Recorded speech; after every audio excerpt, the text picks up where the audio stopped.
সোমেশ্বর শিবের মাহাত্ম্য এবং চন্দ্র নিজের শ্বশুরের কাছেই কেন অভিশাপ পেয়েছিলেন তা আজ আমি আপনাদের বলবো।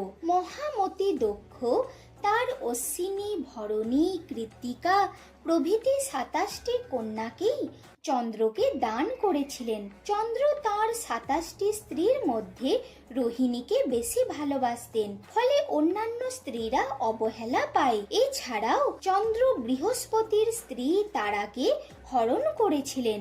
স্বয়ং ব্রহ্মা চন্দ্রের কাছ থেকে তারাকে উদ্ধার করেছিলেন। এই সমস্ত শুনে চন্দ্রের শ্বশুর দক্ষ অভিশাপ দেন, চন্দ্র তুমি ক্ষয় রোগে আক্রান্ত হও। চন্দ্র তখনই ক্ষয় পেতে লাগলেন। নিজের ভুল বুঝতে পেরে চন্দ্র ক্ষমা চাইলেন। তারপর পিতামহ ব্রহ্মার কথায় সরস্বতীর তীরে একটি গর্ত করলেন। সেই গর্তের ভিতর পার্থিব শিবলিঙ্গ স্থাপন করে মহামৃত্যুঞ্জয় মন্ত্র জপ করতে লাগলেন। এইভাবে একটানা ৬ মাস ১০ কোটি বার মহামৃত্যুঞ্জয় মন্ত্র জপ করলেন। মহাদেব প্রসন্ন হয়ে বললেন, হে চন্দ্র, কৃষ্ণপক্ষে তোমার ক্ষয় হবে, তবে শুক্লপক্ষে বৃদ্ধি হবে। তারপর চন্দ্র প্রার্থনা করেন, হে দেব, আপনি দেবীর সঙ্গে এখানে অবস্থান করুন।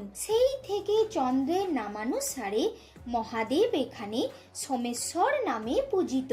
এরপর তারাও চন্দ্রকে ক্ষমা করে দেন। এখানে একটি চন্দ্রকুণ্ডও আছে। এই কুণ্ডে চন্দ্রদেব পাপমুক্ত হয়েছিলেন। তাই এই কুণ্ডে যে স্নান করবে সে সকল পাপ থেকে মুক্ত হবে এবং তার যে কোনো অসাধ্য রোগ নিরাময় হবে। চন্দ্রস্য যশসে তত্র নামনা চন্দ্রস্য বৈ স্বয়ং।